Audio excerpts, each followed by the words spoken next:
Hi, this is Randal Schwartz, host of Floss Weekly. This week, Simon Phipps joins me. We're going to be talking about the Flexera open source report and a bit of controversy. You're not going to want to miss this, so stay tuned. Netcasts you love. From people you trust. This is Twit. This is Floss Weekly with Randal Schwartz and Simon Phipps. Episode 521, recorded March 13th, 2019. Flexera Open Source Report. This episode of Floss Weekly is brought to you by DigitalOcean, the simplest cloud platform for developers and teams. Deploy, manage, and scale cloud applications faster and more efficiently with DigitalOcean. Sign up today and receive a free $100 credit at do.co/twit. And by Smart Deploy. Smart Deploy allows IT departments to re-image unlimited computer models from one golden image. Search their library for your models and get 15 free licenses with 1 year of support. That's $720 worth of free IT software at smartdeploy.com/floss.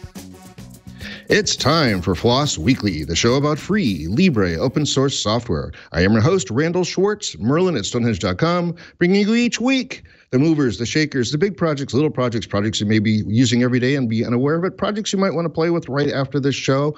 This is going to be a slightly different kind of show today, but we'll get to that in a few minutes. Joining me once again is my lovely and talented co-host, Simon Phipps. Simon, welcome back to the show. Thank you so much. It's lovely to see you. It's a little bit earlier than usual because all you over in the US land, so we're going to summer while we're still in winter here in Europe. So I've actually got daylight out of the window. It's really quite unusual. Wow. Yeah, well, we just got to get rid of DST entirely. Let's go back to just straight time zones like they're supposed to be. This whole thing is just too nutty. And in fact, if you go to timeanddate.com, one of the links at the top of the page there is upcoming and past time zone or DST changes, and the page is chaotic. I mean, it's not just twice a year in a line. It could be worse, because the proposal in Europe is to let every country pick their own time zone. And imagine in the US if you all get to, it's already pretty random because you've got your southern states deciding to opt out of DST. But imagine if every state picked its own time zone.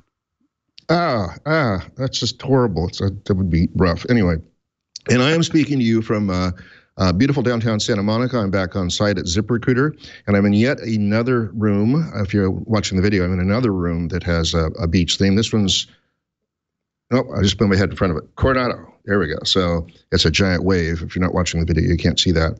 And I should also say it's an electric wave. If you look real carefully, there's an electric switch right in the middle. I'll try not to touch that while we're taping the show. I have no idea what that'll do to the wave. Anyway, so today's show is a little bit different than most shows. This show is going to be about Flexera's open source license compliance report. And the show was brought to me a few weeks ago, and I've been describing it before I actually got my hands on the actual report as something that would talk about the relative CVEs in open source software, things like that, the dangers of that, and maybe license compliance, things like that. As I read the report, I find out that it's more of a white paper to managers about trying to figure out the business risks from using open source software. Now, Simon, you and I go way back on the open source world. In fact, you're president of the OSI right now, right? I am still president of OSI for another month or so until I get the opportunity to hand the baton over to a new intake.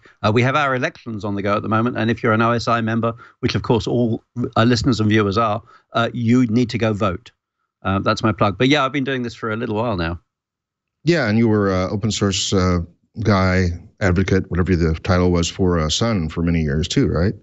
Indeed, I got Java open source and Unix open source and a load of identity middleware open source and a load of compilers open source. Actually, a great achievement for me this week is I've finally got an Apache.org email address because I've been invited to join the PMC for NetBeans, which is now an Apache project. So that all dates back to the Sundays as well. Nice. So Dave McLaughlin's coming on in a few minutes. He's, I guess he works with Flexera, is going to be talking about what his visions and risks to using open source is. But what do you and I see as the biggest risks to using open source in our projects? The biggest challenges to using open source are when businesses decide that they're going to treat it as a natural resource that they can just strip mine. Open source, when you join the community and use the code, is incredibly valuable. It lets you just invest in the things that are of benefit to you, and then the rest of the community, as they benefit from your contribution, also maintain your code for you. They check it for security. They typically will review it for license and compliance risks. So when you're a member of a community, I regard open source as a massive benefit. And the only people who've really got any risks from using open source are people who try and cheat and who try and steal it. Yeah, and I fully concur with that. And also, we hear occasionally about security issues in open source software. And, if you go through the list of CVEs and stuff, you can see that sometimes things break. But if you look at the number of lines of code executed every day versus the number of problems we've had from open source, most of the issues seem to be misconfigurations or bringing too many things together that were wrong or whatever. And license compliance also seems to be fairly low issue. The only thing I remember was like TiVo had to make their kernel open because they use some GPL software. So I think the GPL virus vector is probably the biggest issue around license compliance. Would you agree? I wouldn't dream of using those terms to describe the issue, Randal. I think that the GPL is a great license for keeping a level playing field in communities where everybody is subject to the same terms. There are still some license compliance issues. There's a big project at the Linux Foundation at the moment called OpenChain, which is all about helping the different vendors in a supply chain declare their use of open source software so that the next vendor along the supply chain can quickly become comfortable that the software is properly licensed and that they are complying with the terms. I'd say that for businesses that are not strip mining open source, compliance has become a whole lot easier. There's a whole load of open source tools. There are some great open source projects like OpenChain. At OSI, we're hosting a new project which is helping automate the process of license detection. So I would say that it's pretty much an addressed problem.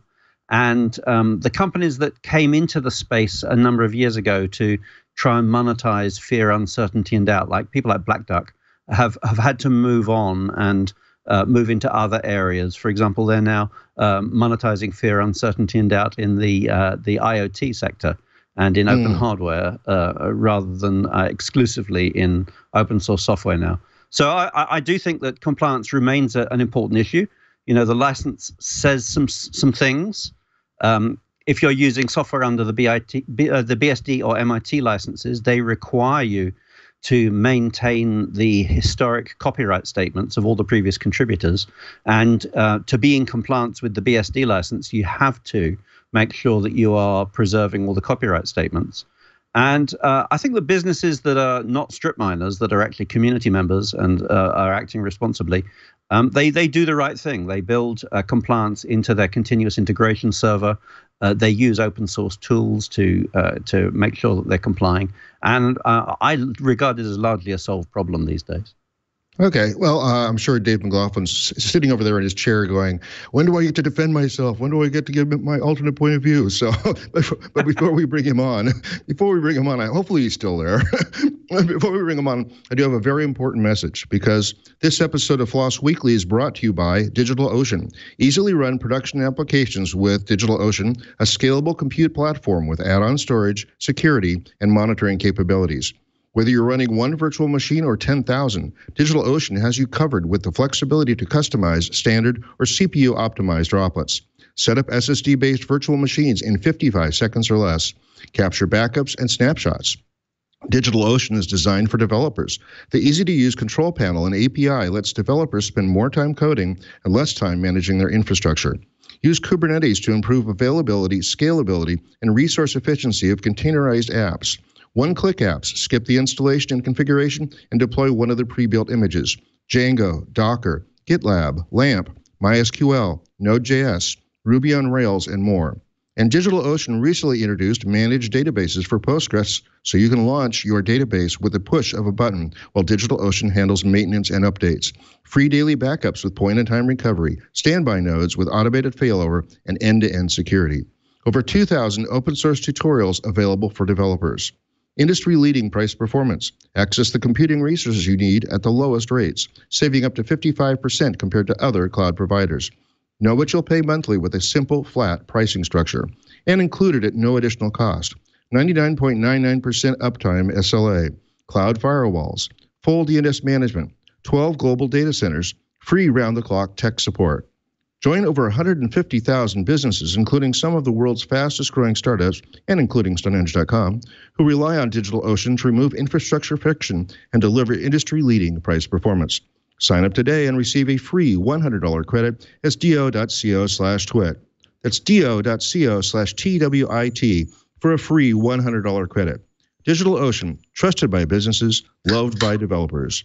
And we thank DigitalOcean for their support of Floss Weekly. And let's go ahead and bring on Dave. Dave, welcome to the show. Thank you. Thanks for having me. And where are you speaking to us from? I'm calling in from Boulder, Colorado. And I hear you're having a bit of a storm there? Yes. So I think it's national news. Most of the schools and businesses are closed in the area. There's a bomb cyclone descending on Denver as we speak. So looking out the window, it looks like the winds haven't started yet, but the snow has, and it looks like we're going to get quite a bit. So we're bracing. Cool. Well, Simon and I got the first chance to take the mic, so we gave our opinion on the risks of using open source software in projects. Why don't you give us your bullet points and expand on that? Sure. Absolutely. Thanks. I agree a lot with what Simon said. I've been in the industry for about 12, 13 years now, the open source side. I've been in the software industry for over 30 years. And, one of the things that we've seen is, from 12 years ago, the percentage of organizations that are using open source in the development of their products and their main internal IT projects, et cetera, has just, grown to a really high percentage. I think everyone's using open source today. And obviously, early in the industry, we looked at ways, how do we monetize services around open source software, because it's free. And I think most organizations got into open source initially because, there were no associated license fees. Mm-hmm. And so, this comment about fear, uncertainty, and doubt is absolutely true. How do we get to organizations and say, listen, if you're not complying with GPL, you've got a major issue. You got to deal with it. And so we looked at it that way. But some of the comments from people like Heather Meeker, Jelaine Lovejoy, over the years have shown, like Simon said, that the GPL is a good license. It keeps a level playing field.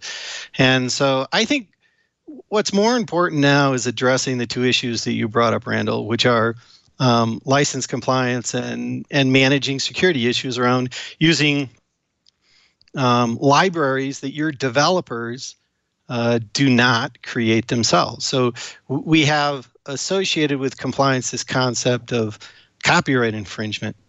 And so if you're using code that you did not write, you don't give the correct attribution, like Simon mentioned with the BSD and the MIT license, then you've got a potential copyright infringement issue.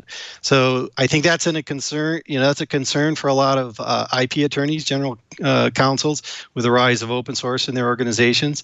And security is a very complex issue. When we talk to customers, they ask about it all the time. How, as a company that provides solutions for managing open source, how do we manage the associated security issues? Wow. And so, like I said, I read the paper, and there was a lot of, it seems to be addressed more not to technical geeks like me. It's more addressed to managers. So what's the gap there? Well, I probably already know what the gap is, but why is this paper important for people to read that are in positions of ability to do something about it? I think like I said, I think it fits exactly with what Simon was talking about. The opening point of our paper is that when we go into an audit And we asked the organization that we're doing the audit for, and let me explain what an audit is. So an organization provides code to us, and our job is then to review the code and build for them a bill of material of third-party components, both open source, freeware, commercial components, anything they didn't write. That's our end goal.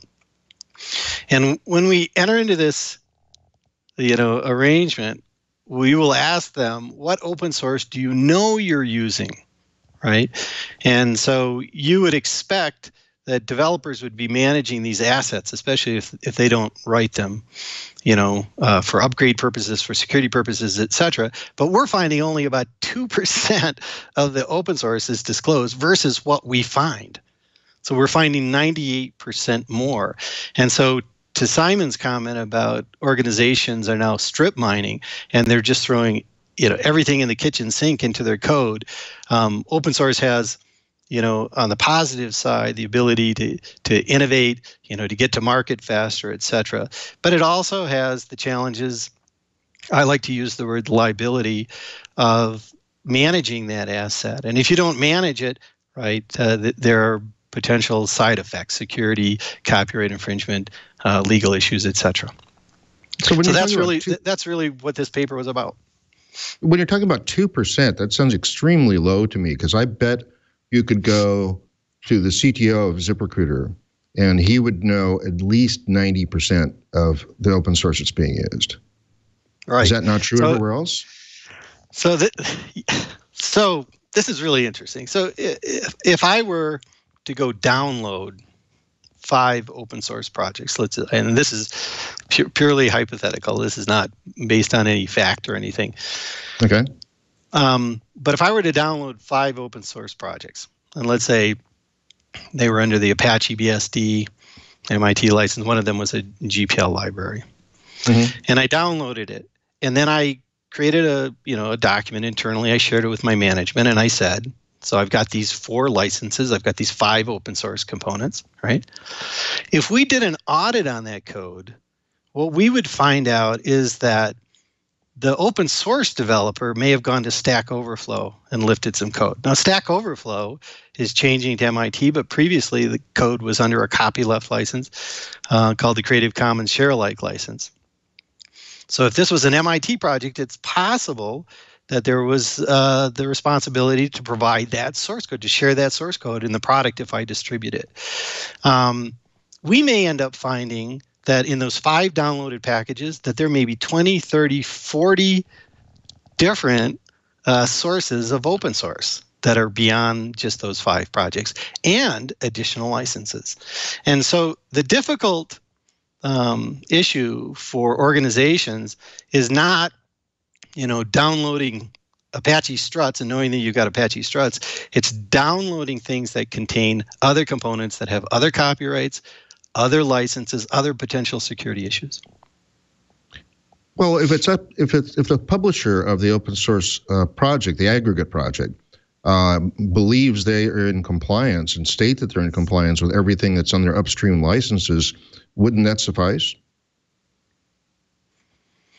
So I can give one real world example. A few years ago, we were doing an audit, and we found a piece of code that had been contributed to a project. It had gone against, the project had a set of, contribution requirements, guidelines, whatnot, and someone had accidentally, we believe, contributed code. And the thing that was interesting about it, the license that the code had been contributed under was incompatible with the core license. We found this during an audit. We went back to the project's owner, and he immediately fixed it. So he didn't know about it. And so that's just one example. And so the concept here, that you're proposing is that as a project, if I'm owning an open source project, that I know that that everything I've got in there is in compliance, and that we're complying, and that we've got all the correct attributions, et cetera. And we're finding that to be the opposite. The other thing that's interesting is, and I really applaud what the GitHub community has done. When you go create a project, an open source project on GitHub, they will recommend to you, that you license your code to protect yourself and obviously to protect the IP.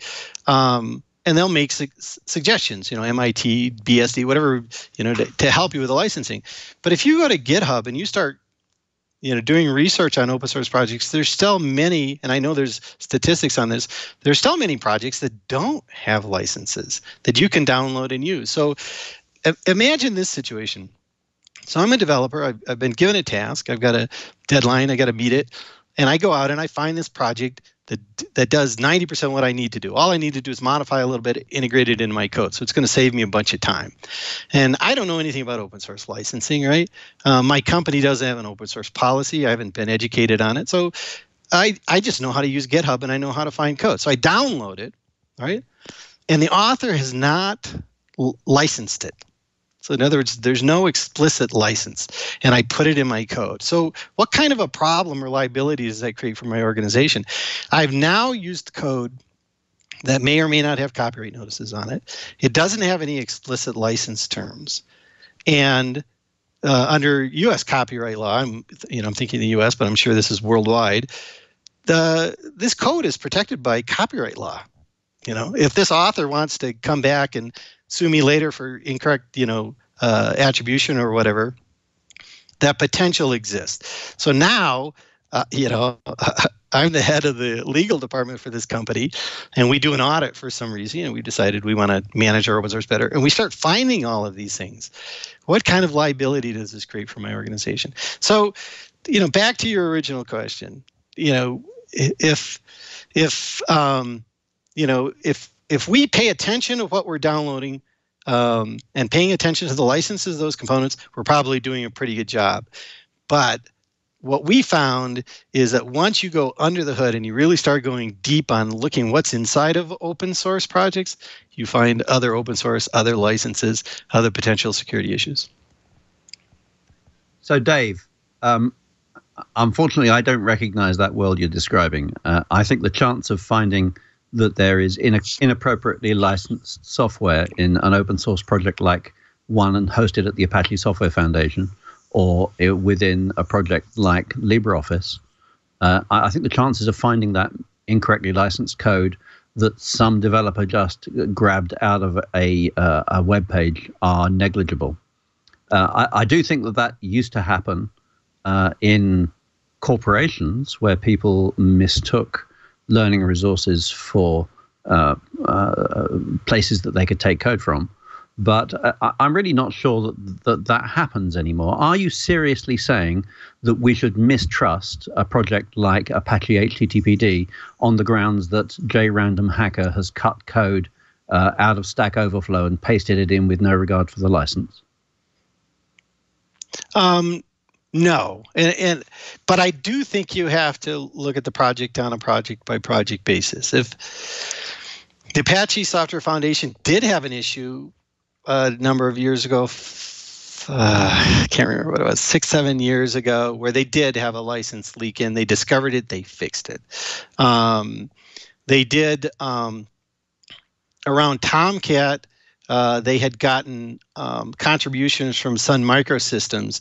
They did not remove the Sun Microsystems copyright notices, and the agreement that they had with Sun was that they were Sun was relinquishing their rights under copyright law, and the Apache Software Foundation had full rights to copyright the code and own it.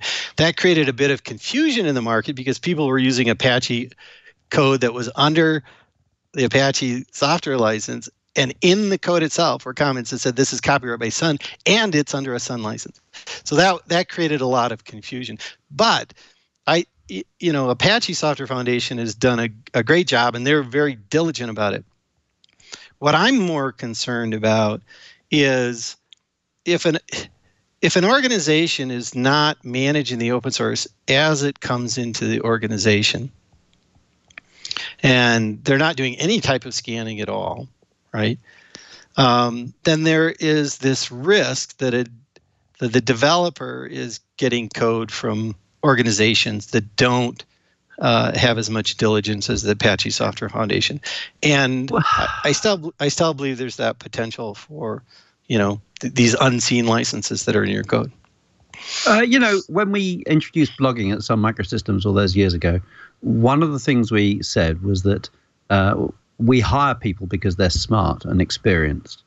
And we don't need to have every blog post checked by Sun Legal because we hire smart people who've got good judgment. And I think the same these days applies to open source developers, doesn't it? The people who are not just strip miners understand that code is under licenses and belongs to someone. And the chances of somebody who's involved, so you've been talking specifically about open source projects, the chances of somebody who's in an open source project doing that have become vanishingly small, surely. Yes. You know what? I agree with you on that. And this brings up a really good point. It's kind of the issue of trust and the things that you control. Another thing that you'll notice in this paper is that the amount of M&A due diligence work that we're doing is increasing, and it's been increasing year after year.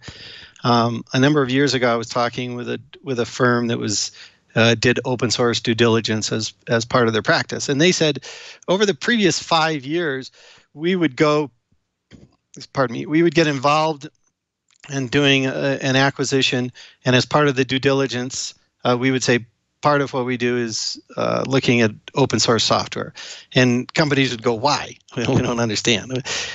But over the years, companies now look at open source due diligence as just standard operating procedure. It really has become. There's very few technology acquisitions today that don't look at it, and my point is this. That at a company like Sun Microsystems, at organizations that do, training, hire the best engineers, they have processes in place to manage third-party software, and they have processes in place, like you mentioned, OpenChain, to manage open source components that come in through the supply chain, etc. With this education comes trust. I've educated the people now. I've got to trust them, just like you in your blog example, right? I got to trust that they don't put something in a blog article that's going to embarrass us, so we don't have to have legal counsel review everyone. Those organizations, yes, right? But if you're going to acquire technology, you don't necessarily know what their practices are. You don't know how trusted, how trained, how good, how intelligent these engineers are at the organization that built this technology. So, I think what I've seen is that organizations trust their developers. Organizations that acquire technology have no way of knowing if they can trust, and so they have to do this M&A due diligence. I also think, on top of that, when you look at the pie in this report, there's what percentage we do M&A and what we call baseline. There are a lot of organizations that are getting to the point today, and I think you'd agree with me about this, that they've read about open source, they know they're using it, but they don't feel like they're doing a good job managing it. And the first step to managing it is really getting a good understanding of what they're using. And they could go to their developers and say, "Hey, let's tell me everything you're using in the code," but developers come and go. Even if I'm working on a section of code, if there was previous contributors to this code, that I don't know if they brought third-party components in. I may not know. So, doing an audit can be extremely valuable. It gives you a good insight into what open source components you're using, what kind of license obligations you have.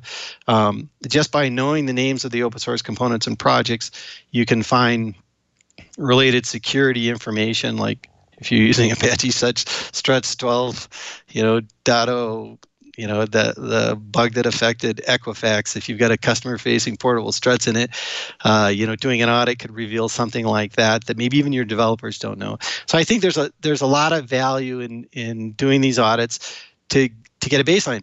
And let me just add one more thought to that. We do something, I think, pretty unique at Flexera, and I can't speak for my competitors. I can speak, for RogueWave, OpenLogic, where I came from previously. We took an approach previously at OpenLogic where when we did an audit, we would audit every line of code, every audit we did. Flexera has really 3 different types of audits that we offer. We have a forensic audit where we will go down to the code snippet and we'll tell you if people have copy and pasted. We will do a complete overview audit, not going down to the code snippet level, but finding every complete component that we can find. And then we can do a very fast, prioritized audit, if you will. So if we have an M&A situation where we've got a very tight deadline, and we need to find if there's any copyleft licenses or components that have any security issues as part of the M&A due diligence, we can go very, very quickly and create a very high-level baseline for the organization. And so we're not saying that one size fits all when it comes to auditing, but we're seeing enough business, and we're still seeing it grow, that organizations, either want to do this M&A due diligence or they want to get a good handle on their open source for management purposes. Mm-hmm. Well, I want to jump in here in a minute or two and talk about the technologies that you're actually using in order to do that sort of auditing stuff, because that sort of stuff fascinates me. But before we do that, I have another very important message, because this episode of Floss Weekly is brought to you by Smart Deploy. Smart Deploy allows IT departments to re-image unlimited computer models from one golden image. They offer one-click user data migration for simplified migrations, zero-touch network deployment, imaging over the internet, and application deployment to make your project stress-free. Whether you have 50 or 50,000 computers at your company, their patented device driver injection technology combined with technician-built driver packages called platform packs make your life easier. Their library of over 1,200 platform packs includes Lenovo, HP, and Dell, and all other major OEMs. When you need to support a new model, just download the pack and deploy your golden image to any business-class computer. Smart Deploy is the most reliable, easy-to-use solution that has been trusted to deploy over 2.2 million endpoints. It is the first and only solution to offer imaging over Wi-Fi, meaning you can now manage your remote users and satellite offices without being connected to the same network. Deploy images, apps, and updated drivers to your endpoints via the cloud using Dropbox, Google Drive, OneDrive, or OneDrive for Business cloud storage. Step-by-step wizards will guide you through the process, and complicated steps like sysprep are handled for you automatically. Include an answer file to automate tasks like domain join and computer naming for hands-free, zero-touch deployment. No ramp-up or training necessary. Migrate 100 computers to Windows 10 in under an hour with out-of-box multicast support. Their Seattle-based support team is made up of imaging and Windows experts, and they're just an email or phone call away. Companies like Nintendo, UCLA, and Nissan turn to Smart Deploy to make the dreaded task of computer imaging a bit less painful. And right now, Smart Deploy is giving our audience 15 free licenses with 1 year of support. That's $720 worth of free IT software at smartdeploy.com/floss. If you work at a company with 50 to 50,000 computers, head to smartdeploy.com/FLOSS to get 15 free licenses with 1 year of support.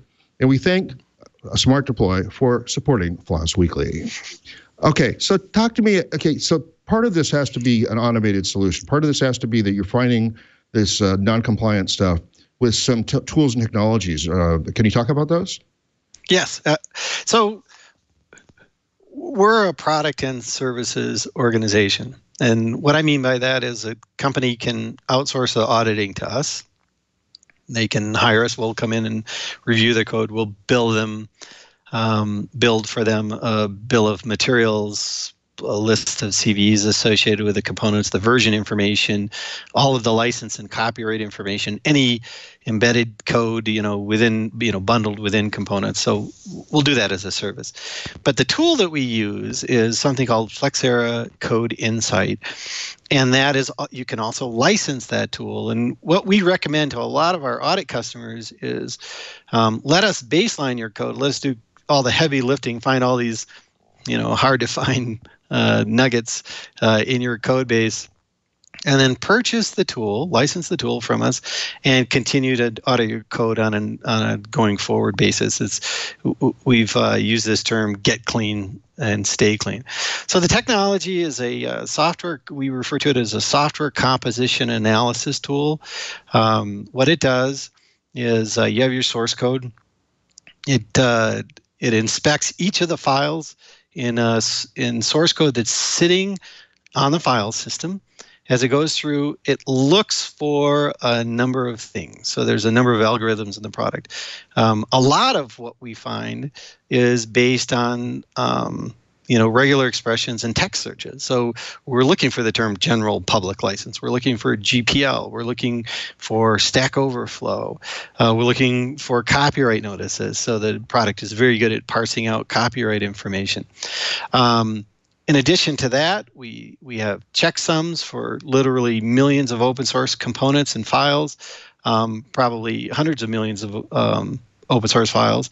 And so we can tell if any of your code has a checksum match, so full source match, if you will, on a file by file basis and a project basis. And then we have fingerprinting technology, which will go in and look within a file and see if 1, 2, 3 lines of code, within 50 lines of code, actually match checksums that we have stored in our database. And so we run this technology. It has a user interface that allows you then to review each of the results. It has hundreds of thousands of automated rules. So when I run across the code base, a certain percent, and it completely depends on the code base, anywhere from 20% up to 80% of the code base can automatically be identified. So like, for example, in Java, there's millions and millions of jars out in Maven, in Maven repositories today, and we have checksums for those, so we can identify those very, very, very quickly.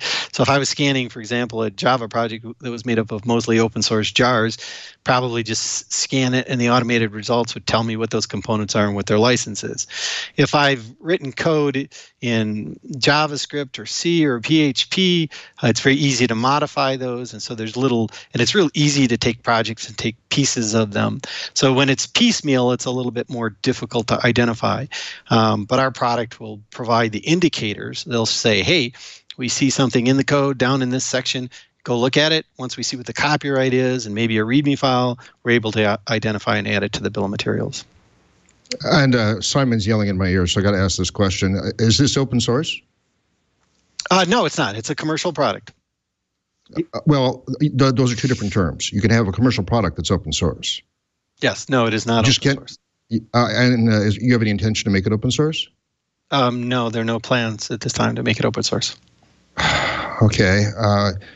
Does the history of this product include any open source components prior to your proprietary stuff added to it? Yes. And in the product itself, in the user documentation, there's a full attribution and licensing section that talks about all the third-party components. Probably one of the most prominent components is, in addition, I really focused in on scanning when I talked about FlexNet Code Insight. We have a complete open source governance and management platform as well that includes the ability for organizations to develop policies. So, for example, if they're concerned about GPL or AGPL or SSPL, for example, we could set a policy that says if anything is found in the component, automatically flag it, send an email alert out or add it to a workflow, integrate that with Jira, for example. So, and built into the product, getting around to my point, is we have a workflow engine, and it's based on JBPM. Okay. Which is an open source project. Have you contributed back upstream for anything you find in the parts you're using? I don't know the answer to that question. I apologize. I've been with Flexera for 1 year, and I have not been asked that question, and I have not heard that question answered. So I apologize ahead of time. It's possible we have. I just don't know. And there are other players in this same space of scanners that are all open source. Are you familiar with them? Yes. In my practice previously at OpenLogic, we used similar proprietary technology, and we used Fossology, for example. I was an early beta tester of Fossology before it went public. A lot of the guys who developed it were right here in Fort Collins, Colorado, at Hewlett-Packard. It's now part of the Linux Foundation. And of course, Fossa which has commercial components on top of their API library. They've got some interesting sets of technology that are open source as well. Some of our other competitors, I'm not aware of their open source offerings, if they have any. And there's a Bay Area, San Francisco area based organization, NextV. NextV is primarily a services organization, has some products, and they open source some of their components as well. And I've taken a look at those. Okay, well, it's still, I'm still a little shaken up here, and I'm glad Sam told me to ask you that question, because if he came on, he'd probably be yelling it. So given that you're working around many open source organizations, and that's part of your primary business model is being able to audit open source for people, at least one part of Flexera anyway, you must have seen the leverage that comes from open sourcing a project. And why would you not consider open sourcing your scanning tool? Again, I wish I had a better answer for that. So like I said, I've been here for a year. The technology that we use was developed by a company called Palamida. The technology was first started being developed something like 15 years ago. That was a Bay Area company that Flexera acquired 2.5 years ago. That obviously, when they got into the business, they had the choice at the time to say, are we going to create commercial technologies that we're going to license commercially only and not make open source, or do we want to do this, like Linux, like Red Hat does? At the time, their decision was to do it as a commercial offering. I am not aware at this time of Flexera having any discussions to change that model. So why is that, Dave? I started the show by talking about people strip mining open source. I've seen companies like Black Duck and Palamida and OpenLogic come into our community and spread fear, uncertainty, and doubt about open source developers, say that open source is fundamentally risky, place attacks on mergers and acquisitions, fail to participate in open projects like the one that ScanCode is producing and able to run a commercial business on. And I have to ask, after all these years, why would anybody trust a company that claims to do open source audits and yet claims that open source is not good enough for their business?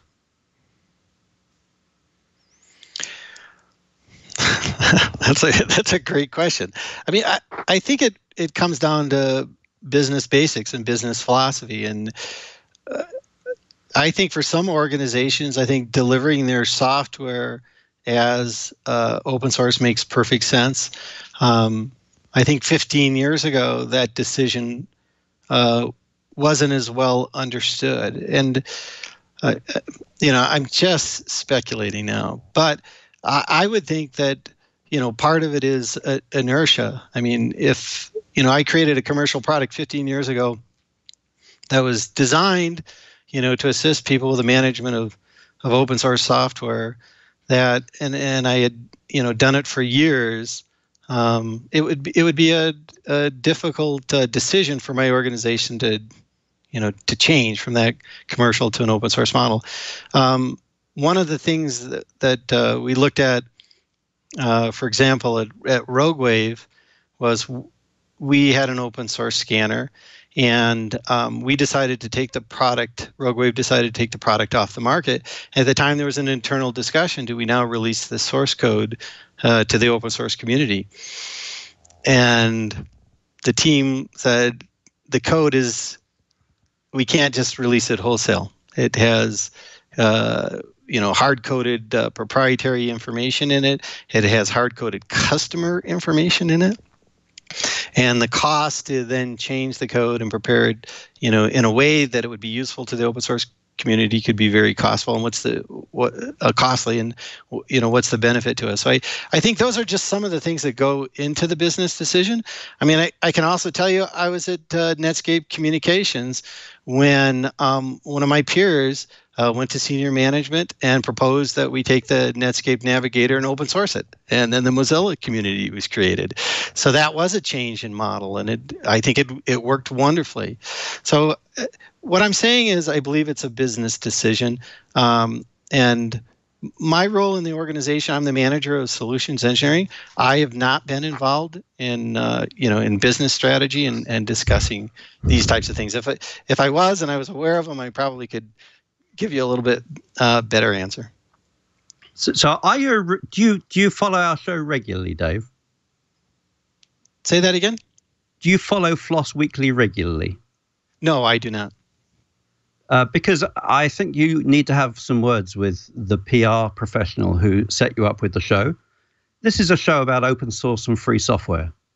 And the presenters on the show are very committed to software freedom as a concept. And I'm very surprised to have a company that has absolutely no grasp of the business value of open source and free software coming and pitching a commercial product on the show and giving a marketing pitch for their merger and acquisition scanning service. I'm very surprised that a company would have the discourtesy to pitch a session on a show that is about free and open source software and presented by free and open source software professionals and people who spend every week exploring the fundamentals of free and open source software and the business value of it. Really, I'm shocked that you came on this show, and I wonder why you did.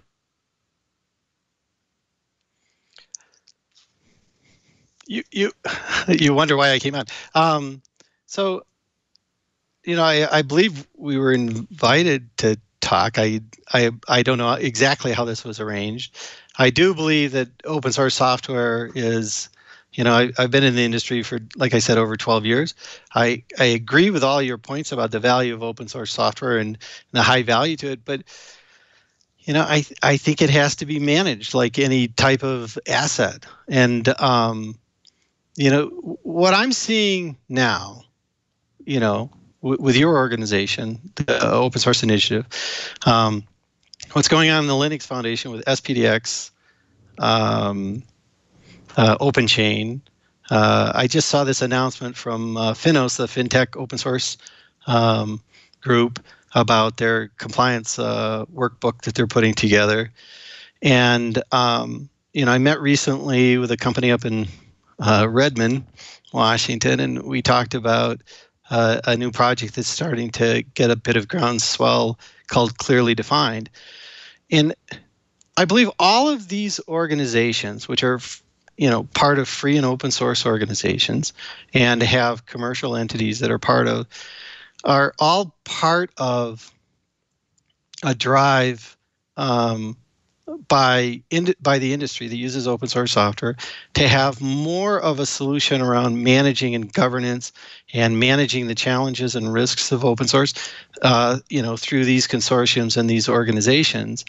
But I think the reason that exists is that, when you're in a business of building products, and more of these products are becoming dependent on open source libraries, you need good, solid products, and in some cases, commercial products to help you manage those tools. So, I thought this was an opportunity to come on and really talk about how we help organizations manage the use of open source software. Personally, I don't believe in this fear, uncertainty, and doubt. I believe in the use of all third-party components, there's risks. If I'm using a commercial component developing my product, right, I've got to comply with that license. I've got to pay my license fees. That component can have security issues in it, just like open source can, and I need to manage that. We've seen a history in the software industry of purchasing departments, developing these great negotiators. They've got all these processes in places to manage any third-party components that come into my code. But we haven't seen a real parallel in open source. We've seen engineering departments being allowed to just, bring the code in. I think what we do is provide a service to help you manage open source responsibly. And so I hope my message is that what we're doing is is helping with the growth of open source, is helping people manage it, use it responsibly. I don't want to scare people away from using open. I think people should use as much open source as possible, but I think they should use it responsibly and they should manage it. Well, we're out of time, so that's a weird place to end the show, I think. But I do want to say I respect you for staying with the line of questioning and not hanging up on us when we got a little more correct, because you could have easily done that. This is a Skype call. You just push a button and it's done. So I want to thank you for at least respecting the process enough so that we could ask you the heavy questions, and maybe if you. Maybe some of the things that Simon said, you'll be able to take away back to your group and, consider at least open sourcing part of your project. Maybe not the parts you can't, like you said, you have some proprietary stuff in there, and that's reasonable to have. Well, Simon hates it, but it's called open core, where you could have some sort of thing that the community can help and build, and then have some proprietary parts. And in the chat room, it was discussed that, you could easily sell the service of running the open source code, because your expertise would then be in how to interpret the results. And so this is the ideal mix for a service company built around an open source product. So please consider that as well.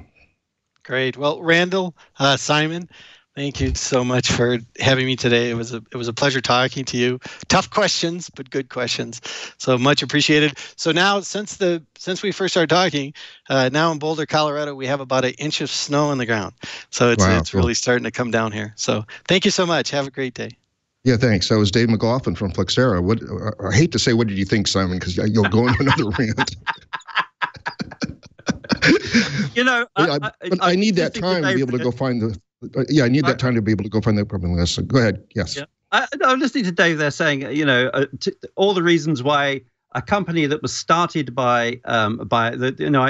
Jeff started the company in 2003 when open source was already, well established. And it was the managing director of Palamida was Mark Tolliver, who was an executive at Sun Microsystems, who understood what open source was completely. The fact that he's saying that they can't open source their code because it's so difficult, I was part of the team that open sourced Solaris. It took us 6 years to do the due diligence, and we did it. We open sourced Java. We open sourced a whole load of Spark compilers. We open sourced the Spark Silicon, for goodness sake. There is absolutely no reason why a sufficiently motivated company can't do those things. So I found that pretty disingenuous, and I was managing to avoid yelling anything into my open microphone at the time. This whole sector is one where I have a limited capacity for respect. Black Duck, Palamida, OpenLogic. It's a sector that has seen a lot of shrinkage as useful open source projects have come into the marketplace. We've seen a lot of supply chain work done by things like OpenChain, as I mentioned. We've seen open source projects like Scan Code come along that are getting integrated in with CI. And as a consequence, both Black Duck and Palamida had to be acquired by larger companies who shared no values with the free software movement. So the whole thing seems to me to be opportunistic people from outside our community coming in to monetize us. And honestly, I detest it. Yeah, and I do want to say in my defense, being the showrunner here, that I was approached by their PR people, and that's how a lot of these shows happen these days. And only the title of the talk was given to me, and I thought, well, if they're contacting me, it's something about having some sort of details about current state of security and licensing in open source. So I booked the show. And I didn't get the actual paper until a week and a half ago. And then my jaw just kept dropping. It was like, this is not at all the show that I thought it was going to be. But I'm glad, Simon, you were able to come on, because you speak to this subject so well. And in fact, when you're not around, and one of us has to play bad cop, we'll say it in our private chat room. We'll say, I guess it's time for me to channel Simon. And so today, I got this in the public chat room. I say, Simon's channeling Simon. I wouldn't want to always be considered that way, because there's some people who are doing fantastic work. It's just that you don't seem to invite me on the show when they're on.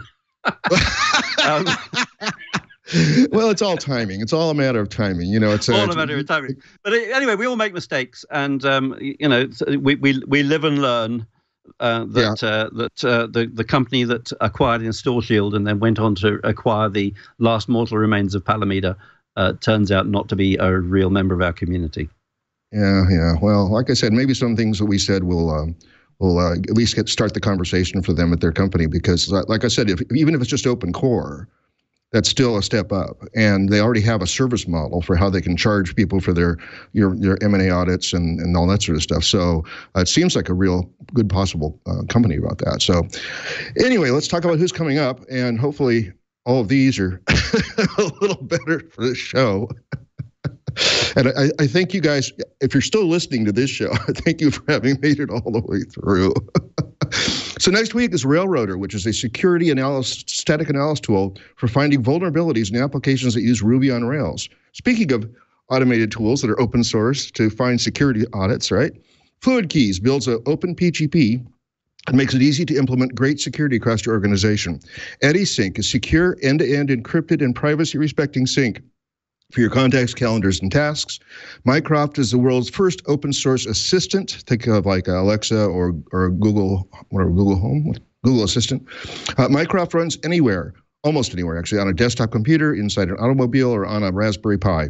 And it's an open source software which can be freely remixed, extended, and improved. Mycroft can be used in anything from a science project to an enterprise software application. Boy, that sounds like fun. Ionic.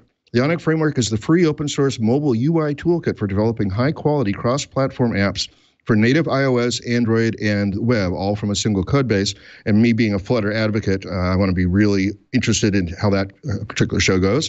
Redis said they had some updates since they were last on a few years ago, and that's an open source BSD licensed in-memory data structure store, used as a database, cache, and message broker. And I believe we're using Redis here at ZipRecruiter. So, but that's who I got coming up, and all those sound a lot more straightforward in today's show.